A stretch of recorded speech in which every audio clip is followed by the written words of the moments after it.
Hey everyone, Yoyston here, and I hope you all are doing well wherever you are in Middle-earth. We are back for another Tier Maker tier list, this time ranking named Middle-earth weapons by power. Now, unlike our other tier lists and power rankings, this one will be a lot easier, because really the power of a weapon is much more simple to define than the power of Valar or members of the Lord of the Rings story or the Maiar, which are other tier lists we've done.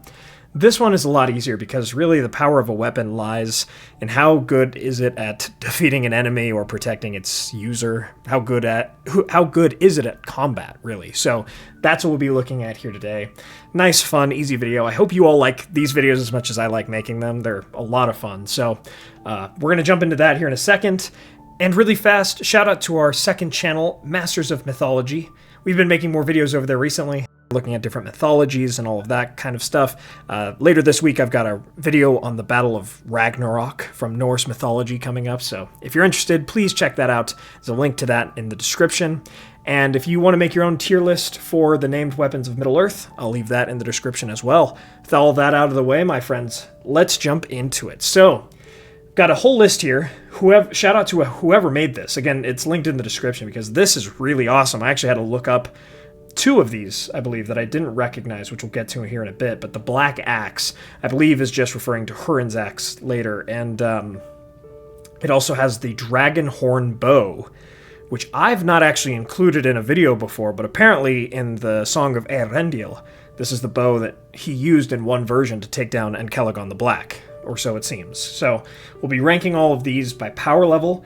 First, starting off with Aiglos. Now, Aiglos is the spear of Gil-galad, and it had this kind of show of light, and I believe it also sparkled kind of like ice, like Ringil, which we'll get to here in a bit.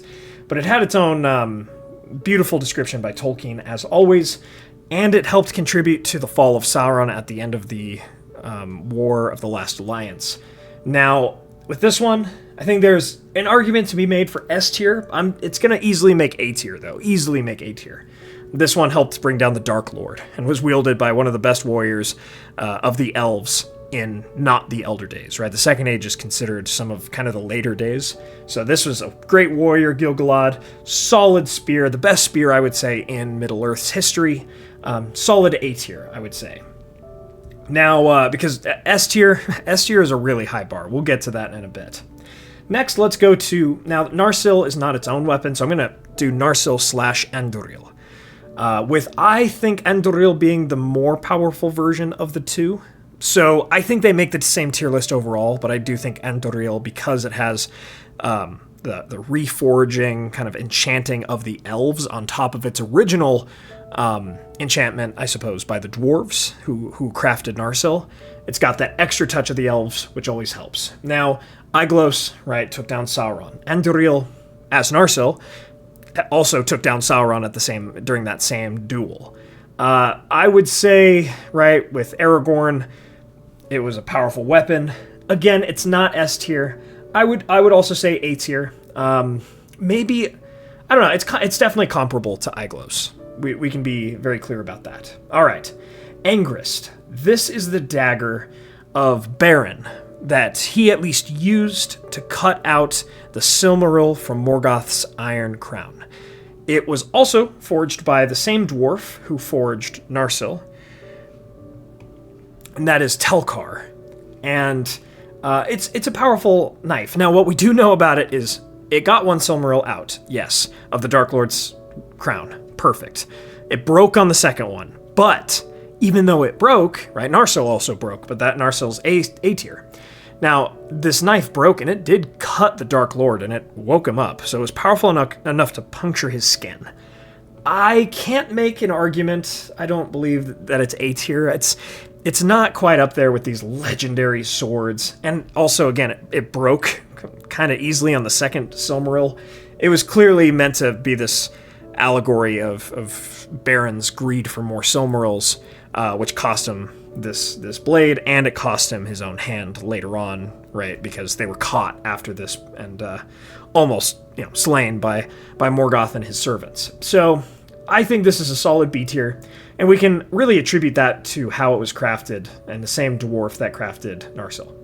All right, Aronruth. Now this is the sword of King Thingol. We don't know a ton about it.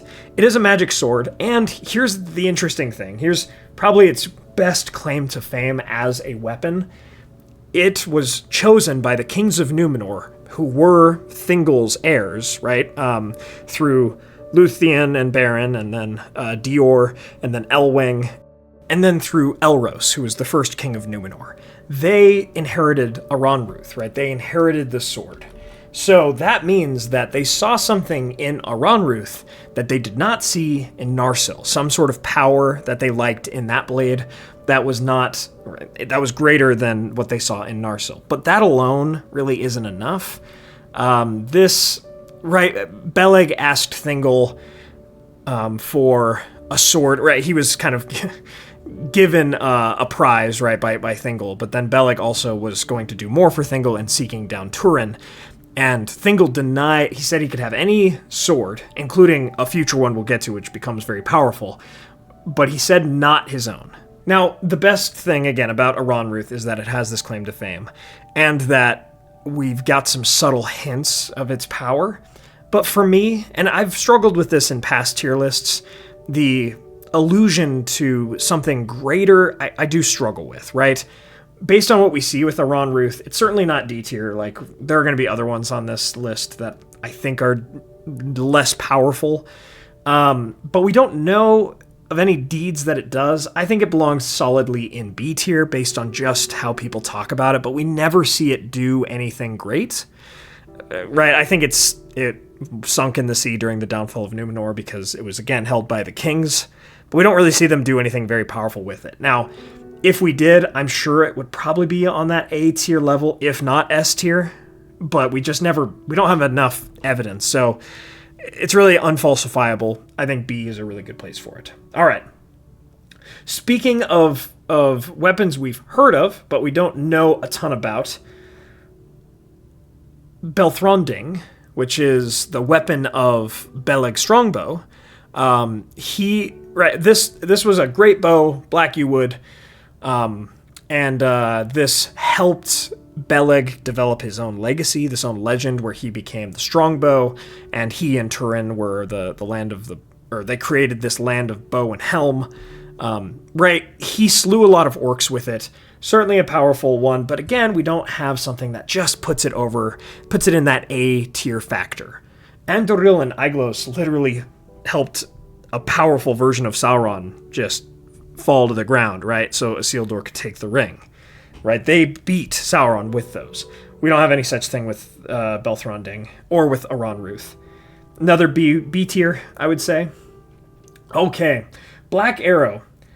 This is funny because I don't really think there's much. It's a lucky arrow, right? If we use Bard's. So this is Bard's arrow that he used to kill Smaug. Did it kill a dragon? Yes. Was it a lucky arrow? I guess. But did it have much power to its name? I don't know. I don't think so, right?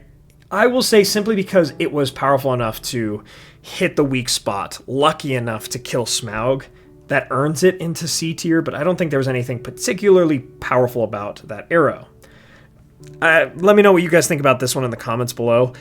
Again, I don't think there was really anything enchanted about it. I think it was just a really kind of a lucky arrow. All right, next we go to the Black Axe. So, again, there were two weapons that I had to look up, and it was the Black Axe and the Dragonhorn Bow. The Black Axe, I just think it was actually referring to the Black Axe that Hurin used, the axe of the orcs, that he just picked up, and while he was crying, Aure in Teluva, right, and slaying all these orcs, day shall come again, right, he was using this axe that eventually just melted down in, like, troll blood, I believe, and it was just, like, steaming, and it broke apart pretty much on him. Again, I don't know if there's anything particularly magical about it, so that already eliminates, I would say, S, A, and probably B tier, but it was a powerful enough axe to allow him to hew down many, many enemies. So I'm saying that's C tier. All right, Dramborleg. So, for those that haven't maybe read some of the deeper lore of Tolkien, Dramborleg is It's a crazy axe. It got its own kind of conscientiousness consciousness of some kind, kind of like a couple other weapons on this list. But it is so powerful that it guides pretty much into the weaknesses of the enemy and slays enemies for its wielder, in a sense. Now, I don't think this is like officially a canon weapon because it was way too powerful, but in the deeper lore of the tale of the fall of Gondolin, this axe belonged to Tur, and Tur used it to kill multiple Balrogs. So easily this is S tier, like first S tier of this list, easily, simply because, yeah, I mean, that's insane. We think of Gandalf, right, fell himself fighting one Balrog. We think of Glorfindel, he died fighting a Balrog.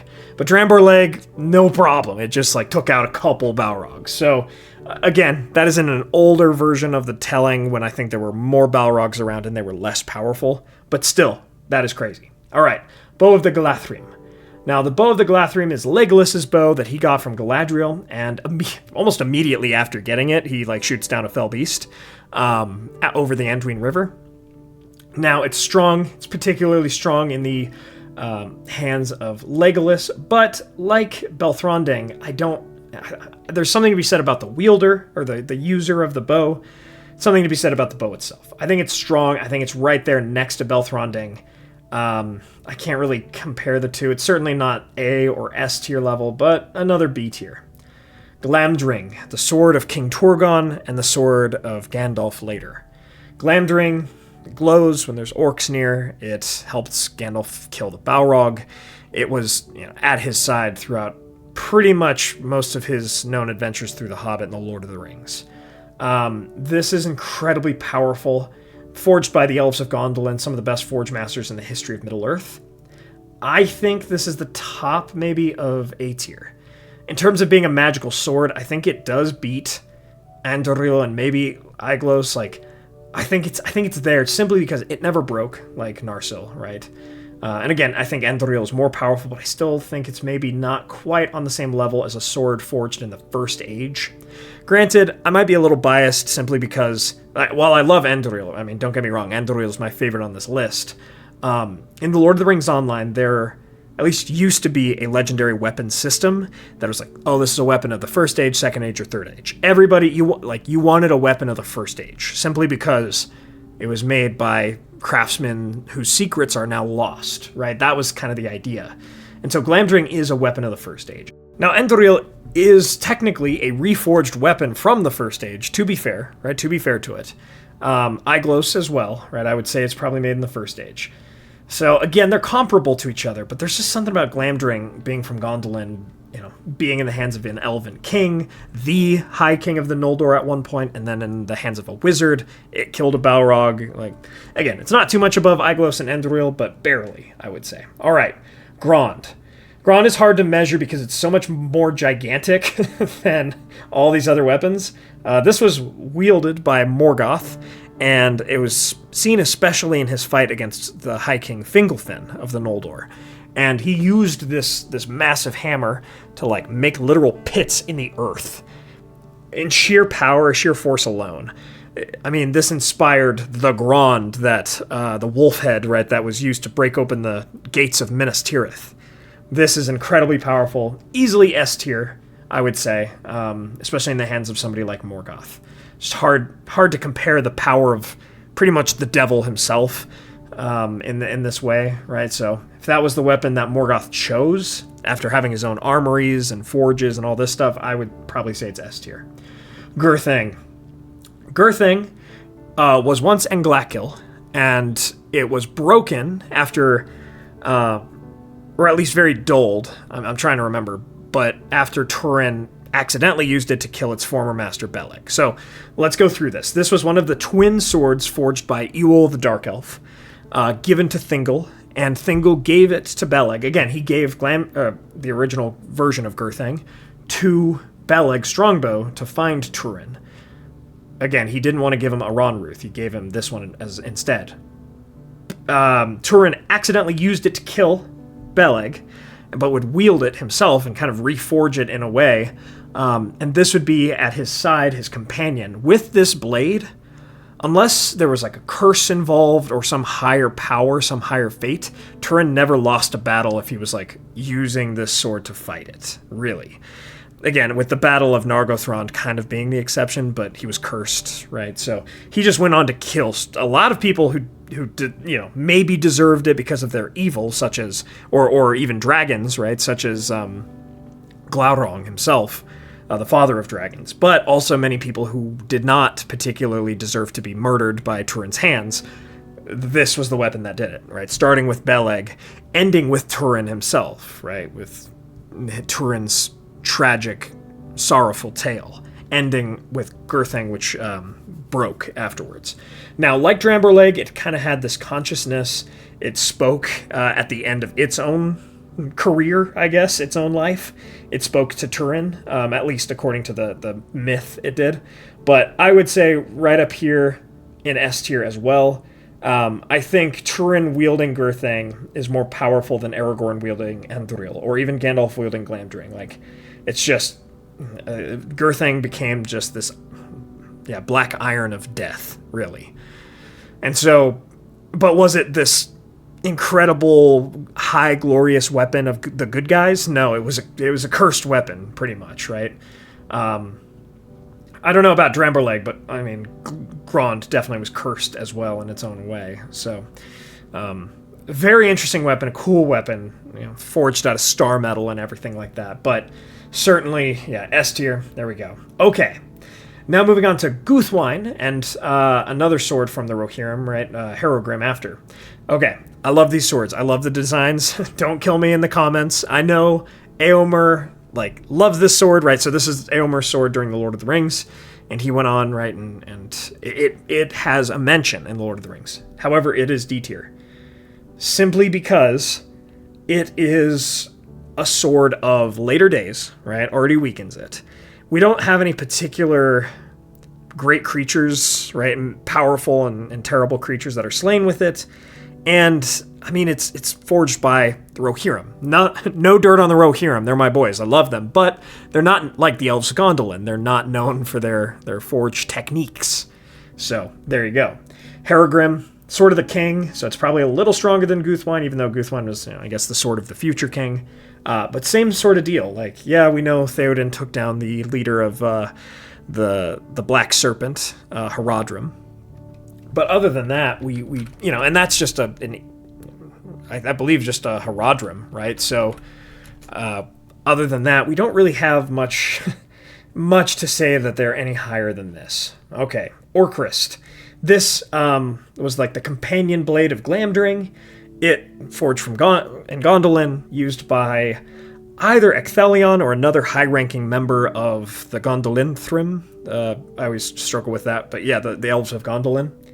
And eventually it passed on to Thorin, and was returned to Thorin after his death, to where he could, hold it, or rather it was laid against his tomb. I'm trying to remember, trying not to let the Hobbit movies confuse me, but I believe it was laid against his tomb or on his tomb, and it would glow blue if orcs ever approached the Lonely Mountain of Erebor. So up here, right, simply because Glamdring also is, and it's mate as a sword. So up there in A tier for sure. Red Arrow.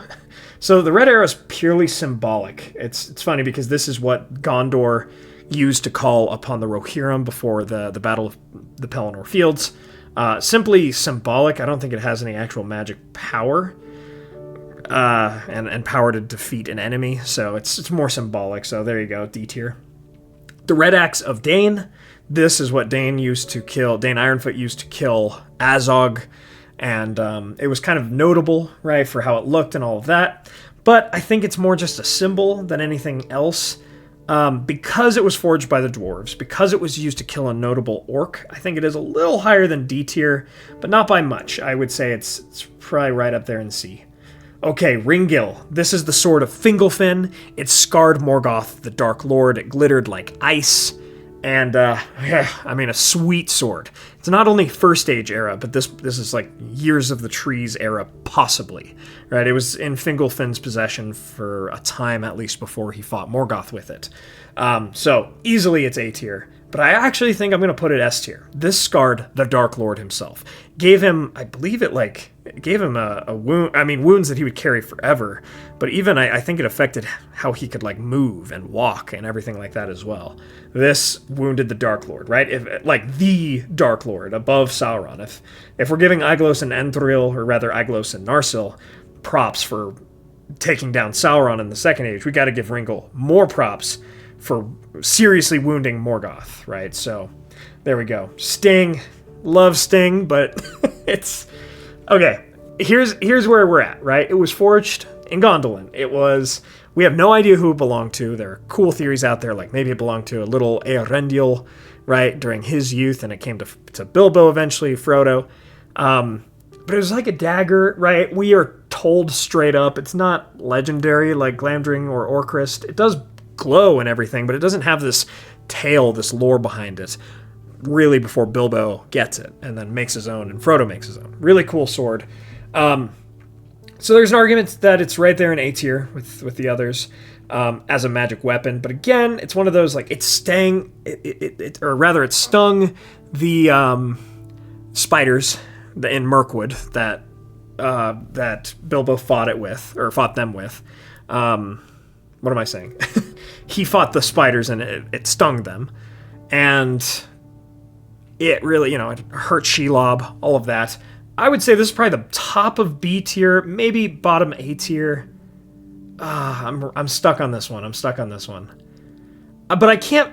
I don't think I can say it's right there next to Anduril or Aeglos. I just don't think, as a short blade, it was meant to do anything like those weapons did. Yeah, it's top of B tier. I think I feel more confident about that for sure. And again, Aronruth is so weird because it's this insanely legendary weapon, but we have no idea any feats that it did of really powerful strength.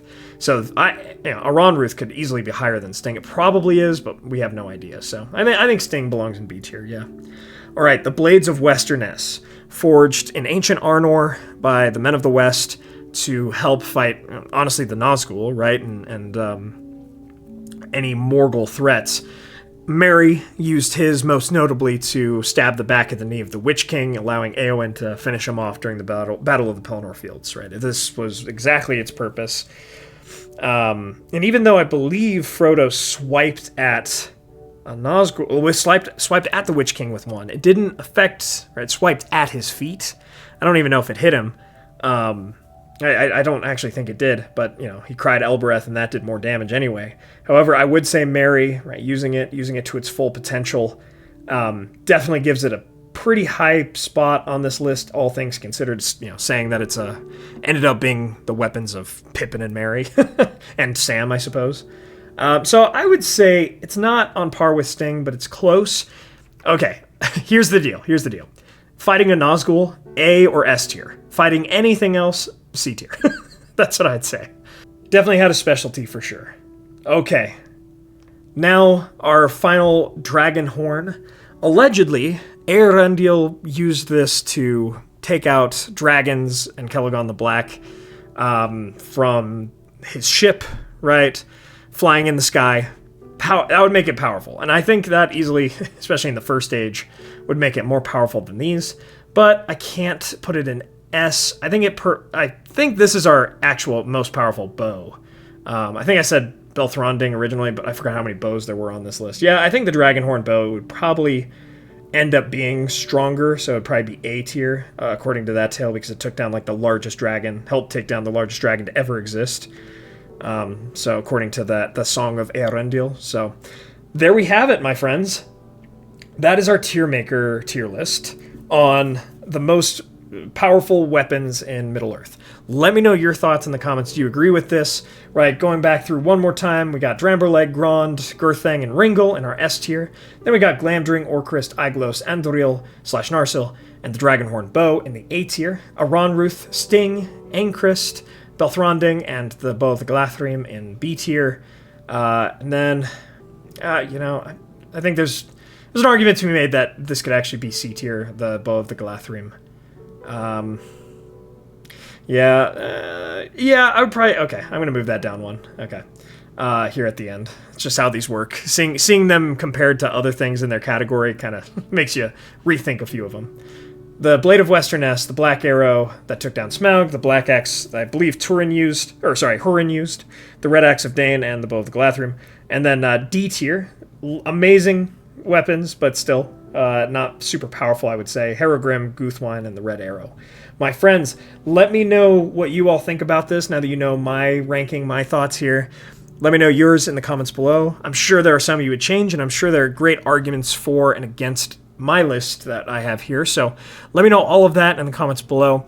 Again, if you'd like to really support the work I'm doing, please check out our new channel, Masters of Mythology. It means a lot. And if you'd like to support the channel in other ways, consider getting some candles from our friends Mythologie Candles, who have some candles based on members of the Fellowship, which is pretty fun, or order some Wetter United Cutlery Lord of the Rings swords, right? Sword statues and other replicas. I believe there are some axes and stuff in there as well. From Castle Con, who does international shipping, and use the code WEST at checkout, and please check out our merch. Join our memberships and Patreon for access to our Discord server and a monthly podcast. And thanks to our Valor Tier patrons and YouTube members. Todes Morgen, Joby Weasel, Ed Patterson, Comic Nut 64, Zoomi, Peter Sheppard. Thank you all so much for keeping the channel going. My friends, you're all the best. Thank you so much for joining me on this adventure. Until the next one.